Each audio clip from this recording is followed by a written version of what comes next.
Hi, I'm Arthur, and this is part 6 in a 20-part series I am doing covering fan-favorite successor chapters in order of the legions. Do you need to have seen the other parts to understand this one? No, but it would make me happy. The topic of Space Wolf successors does come up from time to time, and it's never in the rung of what's your favorite. It is a bit of a fun topic, as for the longest time, Space Wolves were considered to never even have any successors, as the specific way that the Canis Helix was unstable made it so that any modifications to the gene seed would make so that the entire thing would collapse into itself eventually. It always struck me as weird that for some reason the lore states in some places that the most unstable gene stock of all the legions is the Blood Angels, which is weird, but I kind of get it. Unstable usually means a lot of different things when it comes to the gene seed organs to make a Space Marine, but the gene seed itself, in terms of instability, usually means that it overwrites the host's DNA more and more as time goes on, and there's more likelihood of the gene seed changing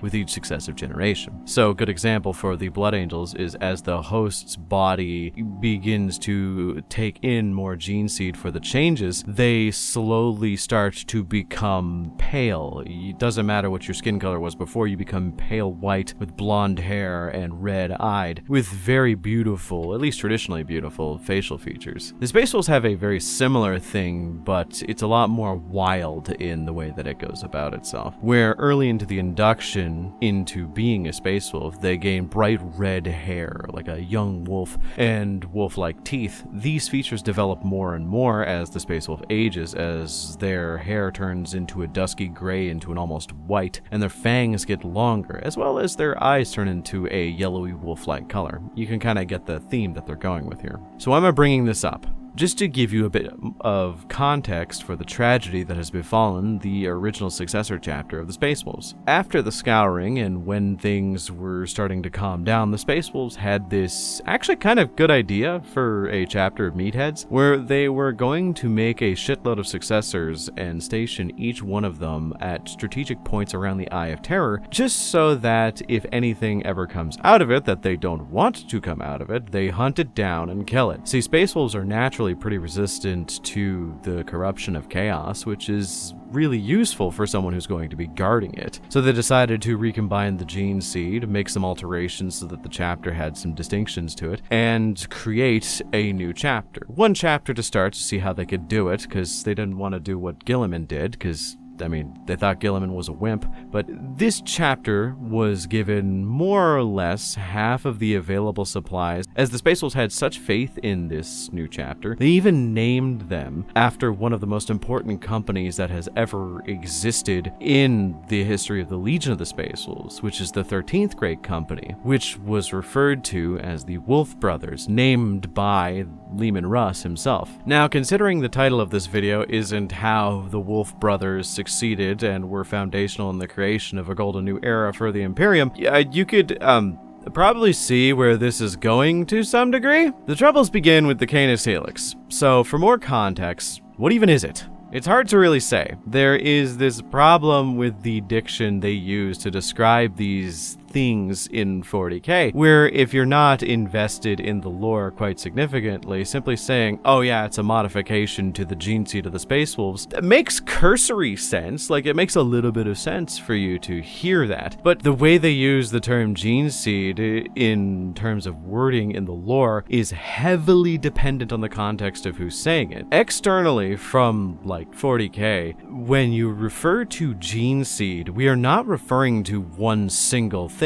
Gene seed refers to the 19 to 21 organs that are used to create Space Marines and the entire process therein. In lore, if a Space Marine is saying extract the gene seed or the gene seed, they're usually referring to simply the progenoid glands, as the progenoid glands generate the germ cells that are needed to make these organs that are referred to as the gene seed. The gene seed as a whole, as I mentioned, is actually just germ cell grown vats of organs that are used to make the Space Marines. So with the Space Marines referring to it as gene seed and us referring to it as gene seed, when I see in several different articles that the Canis Helix is simply a gene seed modification, my understanding is that the Canis Helix is literally a separate sort of mutagen added on top of all the other organs. So it's technically a 22nd step that causes the space wolves to have an intensely feral and animalistic set of tendencies arise in them, and also an intense mutation period where they become more feral and more wolf-like. Their senses are all amped up, like their sense of touch, taste, smell, and hearing are all increased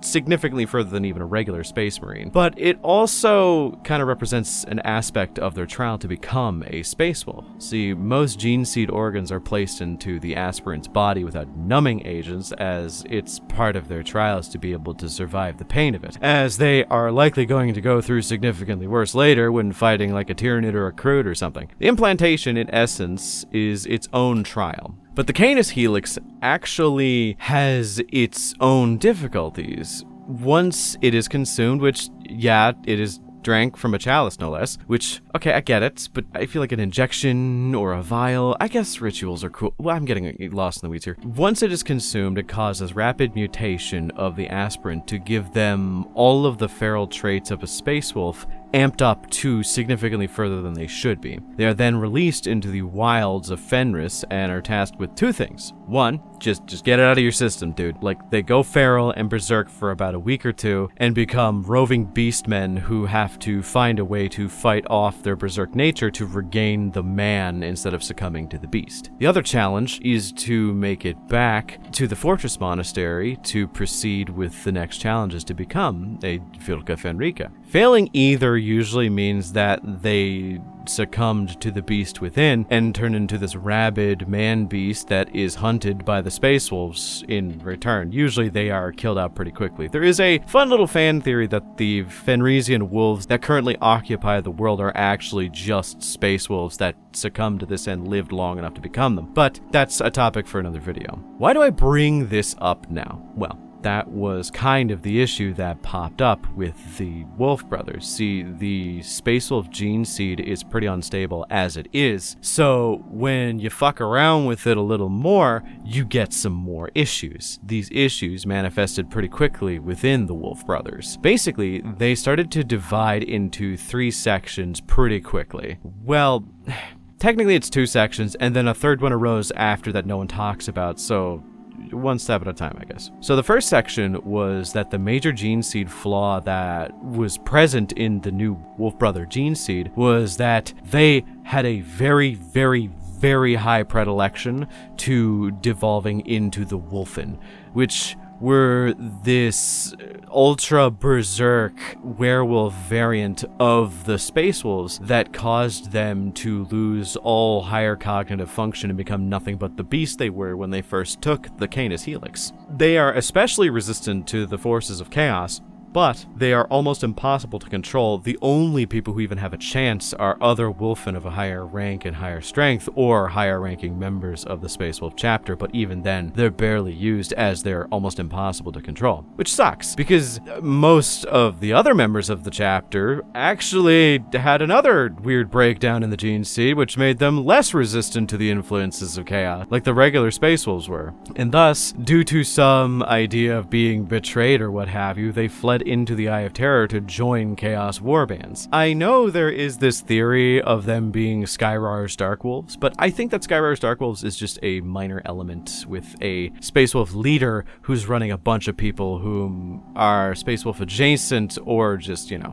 similar in nature. The third group that I mentioned not a lot of people talk about is that after these 2 groups separated, you'd think there wouldn't be any left, but actually no. There were some Wolf Brothers that were relatively stable. They didn't fall to chaos and they didn't turn into Wolfen. These individuals were basically just ostracized and treated as pariahs by the Space Wolves as a whole and hunted, honestly, on sight. It's due to the Space Wolves sort of adopting the scorched earth, okay, it didn't work, let's never talk about it again style mentality. The remaining Wolf Brothers were branded renegades and have left off to random corners of the galaxy in order to fight their wars as renegades, which is amazing, as a lot of them are still considered loyalists. Loyalists in the same way the Relictors are, where they're doing their own thing, but they do kind of want to help out the Imperium from time to time, you know. I remember a while back I was reading a book, and I thought it was really interesting, and it's what sent me down this pathway, and it was the Uriel Ventris series. It was book 3, that one, and Uriel found an entire group of renegade space marines, and I remember him being like, oh my goodness, there's a Raven Guard. Oh, by Gilliman's blood, that's a white consul. And then he's like, oh, hi, Wolf Brother member. And I remember feeling like that was such a weird thing to just glance over, like that isn't one of the most significant finds ever. And the fact that he recognized it was also kind of interesting, because the Wolf Brothers are not a young chapter. They were created after the Scouring, which was a while ago, which means that this marine might actually be well over 5,000 years old or have time traveled somehow, depending on when the third book in the Uriel Ventris series takes place. But regardless, that is an old-ass marine, and the fact that Uriel Ventris was like, oh, hey, I know that guy. Like, the fact that he knew that that chapter existed is kind of insane, but I like the fact that it's just kind of there. So it shows that Wolf Brothers are still around as a whole to some degree. But the Wolf Brothers were a bit of a grim reminder that the Space Wolves were an incredibly unstable chapter, and even if all the necessary precautions are taken and everything seems to be going well, at the end of the day, sometimes it can all just boil down to bad luck, which is what it was. But in the modern setting, due to some gene tampering by Belisarius Cawl, they are now able to make new Space Marine chapters through the Ultima Founding, which, if my memory serves me correctly, there's like maybe 3 or 4 Ultima Founding chapters of Space Wolves, and that's because the genius that Belisarius Cawl is took gene seed elements from other Space Marine chapters and tried to mimic them to stabilize the more unstable gene seeds of other Marines. So, using the gene seed of Rogel Dorn as kind of a base, they found a way to make some modifications to the Space Wolf gene seed that made them less likely to turn into Wolfen. Though, you'll be happy to know that they still do. They still succumb to the beast, as part of being a Space Wolf means the Canis Helix has to be implemented, and even if you are a Primaris Marine, you're still going to have that Berserker element in you, which I always thought was kind of fun. Regardless, I think the Wolf Brothers are a fun little anecdote in the more grimdark history of 40k, but also it ended with an equally fun resolution in the modern setting, with Cawl bringing forth chapters like the Wolf Spear and so on to carry on the legacy of a Space Wolf successor. I love the Wolf Spear. The Wolf Spear are one of my favorite successor chapters in the setting, specifically from a narrative standpoint, as they actually kind of occupy a similar role that the Wolf Brothers were supposed to initially, and that was to protect smaller areas from warp rifts that have popped up, specifically one by the name of the Pit of Rokus, which has this weird gimmick where every night a small amount of warp rifts open up on a planet's surface nearby where demons start to pour out. So every night Space Wolves go in and fight whatever demons come out, and then during the day they just kind of lick their wounds and chill. It's kind of nice. There's a few good short stories involving the Wolf Spear that I would highly recommend. But that is a discussion for another time. So what do you think of the Wolf Brothers and their story? As that's more what they are, a story rather than a chapter, and I think that's fine. Some chapters occupy this kind of niche where you like them because of what they represent. See, a lot of people like Black Templars as a chapter because they just are cool. They do cool things. They do cool shit all the time, and they end up kicking ass and killing demons. That's all you need. You have things like the Raptors. The Raptors in concept are really cool, but there's not many stories involving them. But then you have chapters like, say, the Soul Drinkers or the Wolf Brothers, and you find that they have this kind of fun mystique to them that make them more interesting to follow. They're a better story than they are a chapter. Now, if you want to play the Wolf Brothers, you could definitely try. I'm not 100% certain there's a